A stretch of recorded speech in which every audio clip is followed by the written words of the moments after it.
Bueno, el tema es inicio de tratamiento antirretroviral en personas que viven con VIH, presentadoras tardías, pero principalmente enfocado al inicio en infecciones oportunistas. Entonces, me dieron como libertad para elegir los temas y van a ser los temas. Epidemiología en presentadores tardíos, cuándo comenzar, teniendo en cuenta meningitis por criptotuberculosis, y con qué tratamiento y unas reflexiones del speaker. Estos son los registros últimos de nuevos diagnósticos de personas que viven con VIH en la región de Cataluña. Tenemos 481 casos nuevos en el año, el 60% fueron no españoles, migrantes, y esto es a nivel general. La mayoría, en cuanto a grupo de riesgo, son hombres que tienen sexo con hombres y la minoría son mujeres y hombres heterosexuales. Lo interesante de esto es que cuando estudiamos el grupo de presentadores tardíos, aquellos menos de 350 CD4, son un 47% de los ingresos. Esto para un país de alta renta es mucho todavía, y un 16% de casos SIDA. Difiere mucho el grupo de riesgo con los datos a nivel general. Y esto es que baja la barra de hombres que tienen sexo con hombres a expensas de mujeres, hombres heterosexuales y mayores de 60 años. Es decir, que es aquel grupo que no lo tenemos en cuenta en las medidas de prevención, es aquel grupo que desestimamos hacerle una prueba de VIH y el grupo que consulta al médico, el mayor de 60 años y las mujeres. Solamente como algo filosófico para saber si estos son presentadores tardíos o es que los estamos diagnosticando tardíamente, ¿no? Filosófico. Entonces, me meto en el tema. ¿Cuándo comenzar el tratamiento antirretroviral en presentadores tardíos? Si vemos cuáles son las urgencias para comenzar el tratamiento, el tener CD4 bajos es una de las urgencias. La literatura lo que dice es comenzar lo antes posible. ¿Pero qué es lo antes posible? Para Canruti puede ser el mismo día, porque tenemos toda la logística armada para que hoy mismo se vaya con tratamiento. Pero no en todos los centros es así. Entonces, ponen que idealmente sea dentro de los 7 días de hecho diagnóstico, ¿sí? Pero dentro de las infecciones oportunistas se debería esperar un poco. Lo que refieren es que se debe comenzar dentro de las 2 semanas para la mayoría de las oportunistas, con las excepciones de meningitis por tuberculosis y por cripto. Y esto, en realidad, ¿por qué es? Es por el riesgo de reconstitución inmune. Sabemos que hay 2 tipos de iris, el paradójico y el desenmascarado, que depende en realidad de qué es lo que sucede primero, si el diagnóstico de la oportunista o el tratamiento antirretroviral. Y el principal factor de riesgo para iris es comenzar el tratamiento de forma precoz una vez diagnosticado o comenzado el tratamiento de esa oportunista. Este es el principal factor de riesgo de iris. Entonces, hay 2 oportunistas que tienen más riesgo de reconstitución inmune y que tienen más mortalidad si reconstituyen, que una es la meningitis tuberculosa y la otra es la meningitis por cripto, ¿sí? Aquí voy a hablar de estudios de tuberculosis no meningia, que muchos de estos estudios extrapolan para meningitis. Igual vamos a discutir el tema. Uno de los estudios, digamos, pioneros o pilotos es el estudio SAPIC, que es un estudio de Sudáfrica, que inicialmente tenía 3 ramas. El secuencial, se esperaban a tratar toda la tuberculosis los 6 meses, y el Comité de Seguridad se lo frenó porque aumentaba la mortalidad. Entonces continuaron con las otras 2 fases integrado en menos de 4 semanas y comenzar de forma tardía de 8 a 12 semanas. Todos los que iniciaron de forma temprana tenían más riesgo de reconstitución inmune, es uno de los factores de riesgo, y lo que observaron aquí es que en el grupo de más de 50 CD4 no había diferencias en la mortalidad, pero sí se veían beneficiados aquellos con menos CD4, menos de 50, y que iniciaban de forma precoz. Precoz, aquí, menos de 4 semanas. El estudio Camellia es un estudio muy similar, pero en Camboya, y temprano aquí son 2 semanas. Este estudio mostró menor mortalidad con el inicio temprano, pero no observó esta diferencia dependiendo del nivel de CD4. Una CTG, que en realidad se los traigo, no quiero llenarlos de trials, pero estos son puros trials, se los traigo porque algún que otro paciente ha incorporado Norteamérica como país de alta renta, extrapolando que las cosas se hacen distintas, y lo que demostró este trabajo es muy similar al primero, al SAPIT, que los que tenían menos de 50 CD4 se veían beneficiados en comenzar la terapia de forma precoz, que era dentro de las 2 semanas. Esta última línea de aquí abajo es menos de 50 CD. Entonces, ¿qué es lo que recomiendan las guías de tuberculosis no meningia?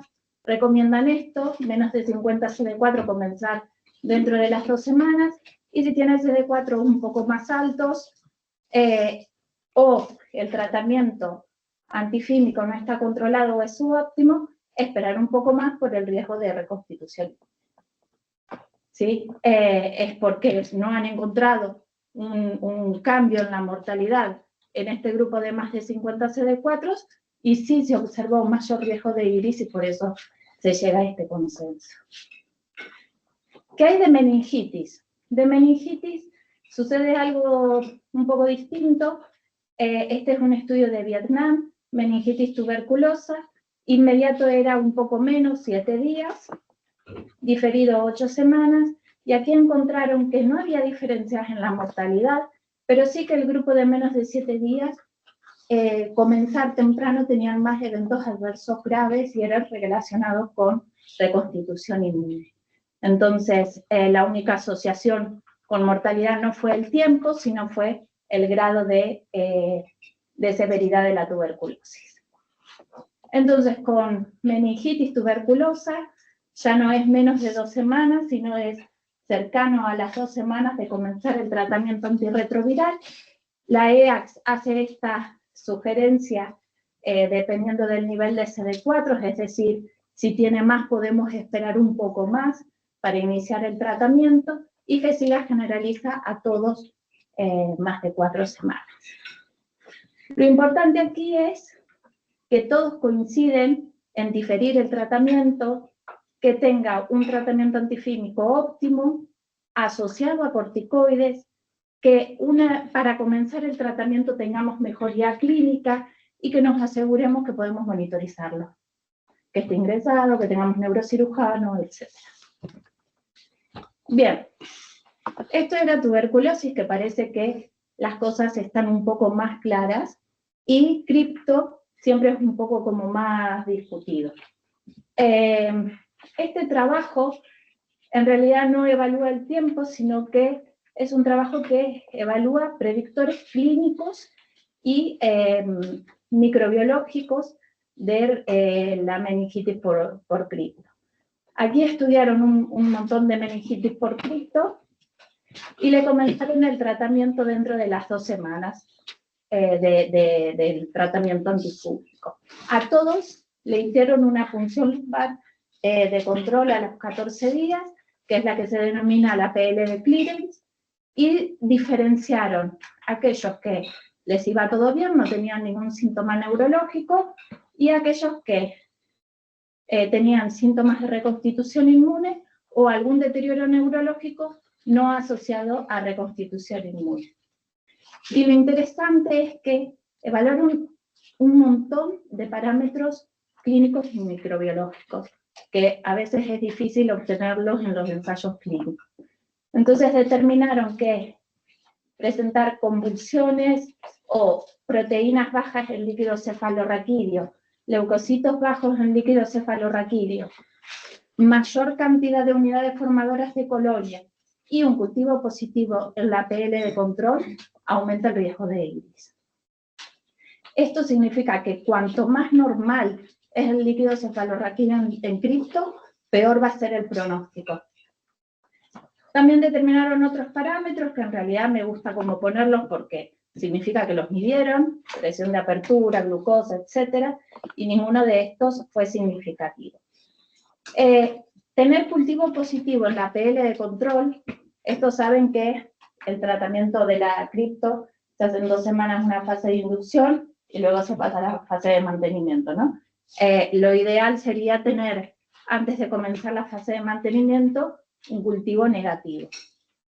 Aquí claramente observaron que si tenía cultivo positivo, les iba peor en todo, en síntomas neurológicos, en secuelas, en tener iris, en recaídas, excepto en mortalidad, que no fue significativo.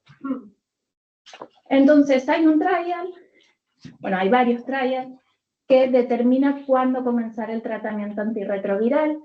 Se determinan temprano, entre 1 a 2 semanas, y diferido más de 5 semanas. Lo que vieron aquí es que comenzar de forma temprana aumentaba la mortalidad, y sobre todo si tenían alta carga fúngica en el líquido cefalorraquídeo o una celularidad normal. Por eso es que de aquí concluyen en el estudio COAT de diferir el tratamiento antirretroviral 5 semanas. Este es otro trabajo de China, en el cual tiene varios bias, entre ellos es que han utilizado muchos esquemas antifúngicos y que han perdido muchos pacientes en el medio, pero también apoyan a diferir el tratamiento más de 5 semanas. Entonces, hasta aquí les he mostrado todos ensayos clínicos que son de países de baja renta. Asia y África, todos los ensayos clínicos salen de aquí. Y nosotros estamos en el verde oscuro. Totalmente en otro escenario, donde seguramente tenemos mejores antifúngicos. En los ensayos clínicos previos no se usó fluoxetosina, sino que anfodeoxicolato más fluconazol. Tenemos mejores antirretrovirales, el acceso a los tratamientos, recursos hospitalarios, recursos humanos, hasta incluso la carga de enfermedad es totalmente distinta. Los ensayos clínicos salen de aquí y nosotros estamos aquí. ¿Sí? O sea que claramente por algo los ensayos clínicos salen de donde salen, ¿no? Tienen mayor carga de enfermedad. Entonces, la pregunta es cómo extrapolar todos estos datos a países de alta renta, y por suerte se lo preguntó otra persona, no solamente yo. Este es un trabajo publicado en el CID del 2023, donde en realidad es de cortes colaborativas. Todas estas cortes son cortes históricas de VIH que tienen muchos pacientes, muchos datos, y creo que desde el comienzo de la epidemia, y que incluyen Europa y Norteamérica. Aquí lo que hicieron fue tomar todas las meningitis por cripto en este periodo de tiempo y solamente determinar de los que tenían un recuento de CD4 carga viral y el dato de la mortalidad a los 6 meses. Y lo que hicieron es imitar un RCT, ¿sí? Con un modelo matemático bastante complejo. De aquí, por supuesto, que se fueron un montón de datos. En realidad, la mayoría de ellos fueron excluidos o porque no tenían datos o porque se murieron antes de comenzar el tratamiento, que es algo que sucede porque la meningitis de por sí tiene una mortalidad altísima y antes de poner el tratamiento ya se habían muerto. Entonces, en todo este periodo logran tener 190 meningitis por cripto. Lo que hacen es imitar un clinical trial, haciendo un modelo matemático impresionante, clonan los datos, luego censuran aquellos que no corresponden por grupo, ponderan la probabilidad de que ese dato sea censurado, etc. Y de aquí sacan un Kaplan-Meier de aquellos que recibieron tratamiento dentro de los 14 días o más de 60 días y observaron que no hay mayor mortalidad. La conclusión es que en países de alta renta, el inicio del tratamiento de forma precoz no tendría la misma mortalidad que en los otros clinical trials. Y esto en realidad porque puede ser que estos datos sean contradictorios con los RCT. Esto es algo opinión propia, sino que uno puede pensar que los antifúngicos que han utilizado son distintos, que había menos carga fúngica en el líquido cefalorraquídeo o la gravedad de la meningitis, que tienen mejor control de la presión intracraneal, pero todo esto, digamos que son suposiciones, porque son datos que no los tienen en el trabajo. Sin embargo, este estudio es importante porque ya la guía de la IAS lo cita, diciendo que se podría comenzar el tratamiento antirretroviral antes, de forma precoz, en países de alta renta y disminuye este tiempo a 2 semanas, siempre y cuando tengamos mejoría clínica, el cultivo de la punción sea negativo, tengamos control de la PIC y el paciente pueda ser monitorizado. ¿Continúo? ¿Sí? Aquí no hi havia influència de los CD4 o estava ajustat, no, se suposa? Se supone que estaba ajustado y no tenían, digamos, ninguna relación con CD4 ni carga viral. Que ese fue el único análisis de subgrupo que hicieron, porque otros datos no tenían. Por ejemplo, presión de apertura, antifúngicos administrados, no lo tenían. O Glasgow, por ejemplo, que se me ocurre que sería algo importante, no es lo mismo uno que ingresa, uno, ¿no? Bien, entonces, ¿con qué tratamiento iniciar? En realidad estas son las recomendaciones de las guías. Las recomendaciones son extendidas a cualquier persona que vive con VIH naive. Siempre en el subgrupo de menos de 200 CD4 hay menos estudios o son poco representados en los trabajos. Entonces les voy a mostrar solamente lo nuevo que hay sobre VIC-FETAF y DOLU3-TC, que son los dos esquemas ampliamente utilizados. Entonces, este es el estudio laptop publicado en el último CROI, que evalúa específicamente VIC-FETAF, que sería Biktarvy, versus Siptusa, lo podemos decir, en VIH avanzado. Pero aquí no es solamente VIH menos de 200 CD4, sino que lo evalúan, realmente es avanzado, ¿sí? Tiene alguna condición de SIDA independientemente del nivel de CD4 o una infección bacteriana con menos de 200 CD4, que tenga menos de 100 o alguna oportunidad. Aquí determinaron como un primary endpoint, que es un conjunto de datos virológicos y clínicos. Los datos virológicos eran si rebotaba la carga viral a la semana 48 o que tenía una insuficiente respuesta virológica a semana 12. Esto es que no haya caído un logaritmo en semana 12. Como ven, luego también, este primary endpoint tiene distintos eventos clínicos y como ven las líneas van de un lado para el otro, excepto esta, ¿sí? Insuficiente respuesta virológica que está representada aquí, que significa que las integrasas bajan la carga viral más rápido que los inhibidores de proteasa, y es algo que ya lo sabemos. Luego, en cuanto a recuperación inmunológica, no hubo diferencias, y sí es cierto que los que tenían el inhibidor de proteasa presentaban un poco más de eventos adversos que los que habían recibido integrasas. Luego el estudio Dolce, que el estudio Dolce también evalúa la biterapia con DOLU3-TC en menos de 200 CD4. Inicialmente consideraban que este grupo de menos de 200 CD4 en todos los estudios de de Dovato, que es el nombre comercial de este fármaco, que estaban poco representados, entonces incluso la guía de Gesida recomendaba tener precaución con menos de 200 CD4. Pero este estudio está, bueno, específicamente hecho para responder esta pregunta. La doble terapia versus la triple terapia, interesante es que entre un 30 y un 35% tenían una categoría C, es decir, que además de tener CD4 bajo, tenían alguna condición SIDA, ¿sí? Y cerca de un 10, bueno, en total un 30% tenía una carga viral elevada de más de 500.000 copias.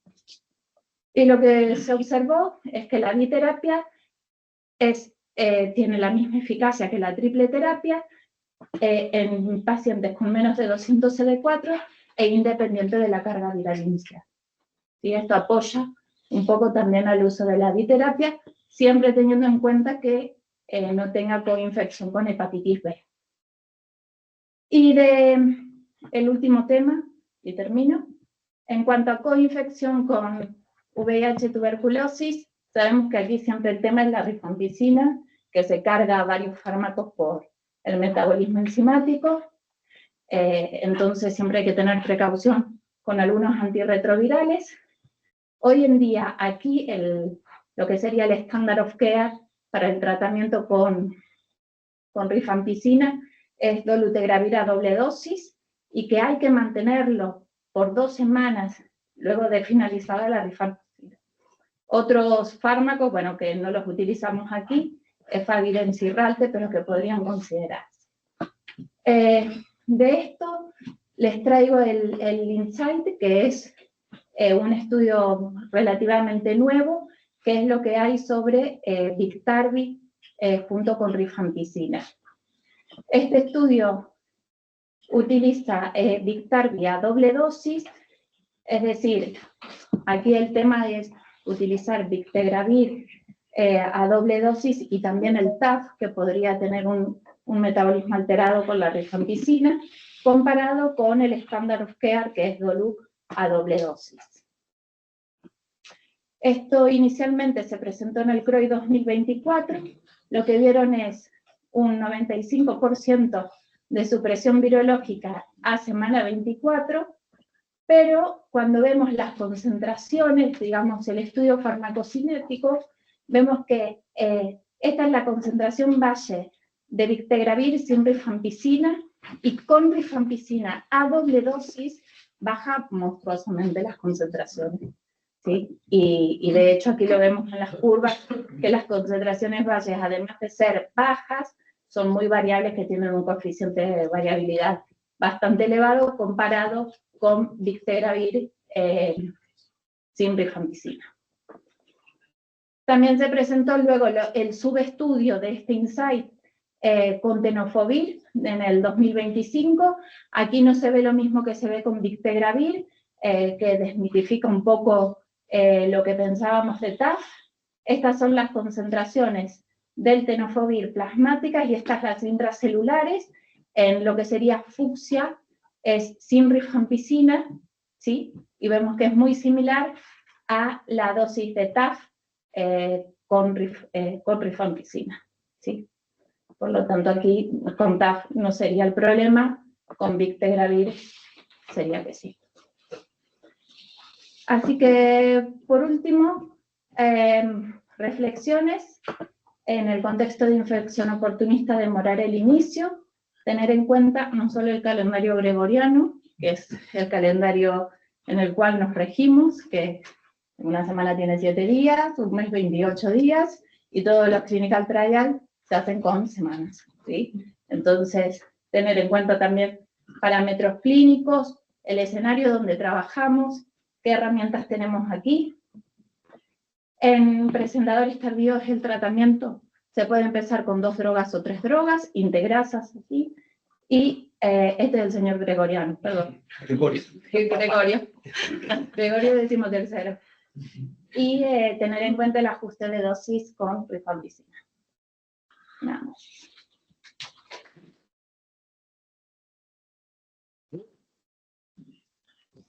Vale. Pepe. Y una duda, en el Insight lo que te dan BID es TARI, o sea, Sí. ITZ. Sí. Y entonces no tienes eso de tener más concentración de TAR, por ejemplo, ¿no? Si en principio con RIFAM no te bajas. Es muy poquito lo que vieron de las concentraciones. Esta es la mediana de las concentraciones, que sería a semana 4 con RIFAM y a semana 12. Esta es las plasmáticas y midieron las del tenodifosfato, que es la intracelular. Y es muy poca la diferencia, lo que baja. Ni sube. Claro, que un poco Por toxicidad. Exacto. Tampoco, ni sube. Sí. Pero bueno, esto es doble dosis de TAP por RIFAM. O sea, a simple dosis no. Por eso. No se debería usar. Vale. En cambio, con Vic Tegravir, sí. Está como muy cerca de esta. Ellos lo llaman S95, que entendí que es como una IP90. ¿No? Entonces, por esto es que, bueno, hace falta más estudios de farmacocinética y sigue siendo doble dosis. Pero creo que el problema porque hacen iris y se mueven mal, ¿no? Que hacen hipertensión intracranial sobre todo, ¿no? Y que el factor más limitante es poder hacer funciones lumbares o control de la presión craneal de alguna forma, ¿no? Y hacer una UCI de un hospital de tercer nivel y no sé qué, si lo puedes hacer bien, ¿no? Potencialmente. Es que por esto. Entonces no sé cuál sería la recomendación que darías, digamos, aquí, ¿sabes? Porque, ¿sabes? El hecho de no iniciar tratamiento hasta pasadas varias semanas también se asocia a otras oportunistas, ¿no? O a otros problemas también, no sé. No sé qué es lo que estáis haciendo ahora vosotros. Bueno, es que hubo una. A ver, no hay casuística. Eso es cierto que no hay casuística. Sé que hubo una hace poco que terminó falleciendo y que tenía funciones, tenía todavía cultivos positivos en la PL de los 14 días y le pusieron tratamiento igual y se terminó muriendo incluso con una PIC. ¿Sí? Eso representa la mortalidad de la meningitis por cripto. Es como, hay algo que es base y saberlo. Yo creo que tener en cuenta antes de poner el tratamiento, 5 semanas me parece mucho aquí, ¿sí? Lo haría con cultivo negativo, lo haría utilizando Anfo B más flucitosina y con mejoría clínica. Y teniendo la previsión de que hablé con el neurocirujano, hablé con la UCI, no va a caer en el medio de todos los festivos y las fiestas que no hay nadie. Son temas que no es menor, ¿no? No es menor. Ponerle tratamiento un 15 de diciembre que se viene Navidad, Año Nuevo, Reyes y 3 personas trabajando en el hospital, no es.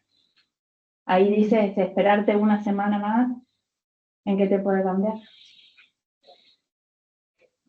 Sí, la dosis de AMPO, no sé, este estudio, ¿no? De África, ¿no? Que utilizan toda esta alta de AMPO inicialmente, ¿no? Ese es el Ambition, Ambition se llama. Es el que utilizan, sí, ¿no? Ambition, que está aprobado y en el último CROI muchos países africanos presentaron su experiencia con este esquema que lo aprobó la OMS. No está para países de alta renta o donde tienen la posibilidad de Anfo B y de ingresarlo. ¿Por qué? Porque el comparador es Anfo de oxicolato en el Ambition. No fue un Anfo más flucitosina. Sí, no, que tengo dudas de si le das inicialmente una dosis más alta de AMPO, o sea, si tiene sentido, o sea, si necesitas más rápido. Bueno, no está eso. No lo sé.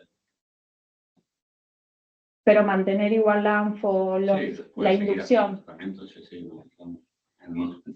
Yo creo que no hay estudios con dosis inicial alta y luego con inducción.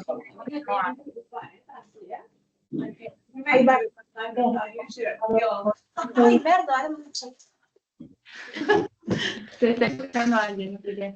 Hay uno que incluso compara 3 o 4 regímenes, que es de estos históricos, que en realidad el mejor esquema fue ANFO con flucitocina. El tema es la disponibilidad de flucitocina en el resto de países.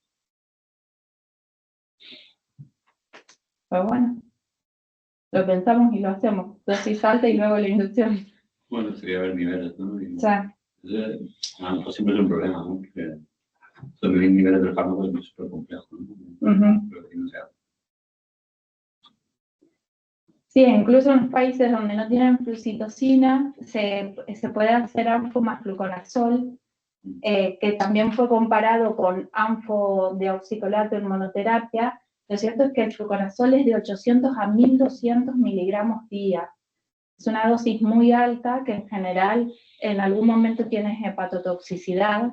Entonces, muchos de estos esquemas, si bien son más antifúngicos, terminan siendo poco tolerados y termina siendo mejor la monoterapia con ANFO en países que no tienen flucitocina que asociarlo con un... Solo había ANFO y fluconazol en épocas. No. Pero es verdad que morían todos, pero también por la condición del paciente y que no había asistencia. Es que eso es un poco también lo que se critica en los estudios, de la heterogeneidad de la presentación de la cripto.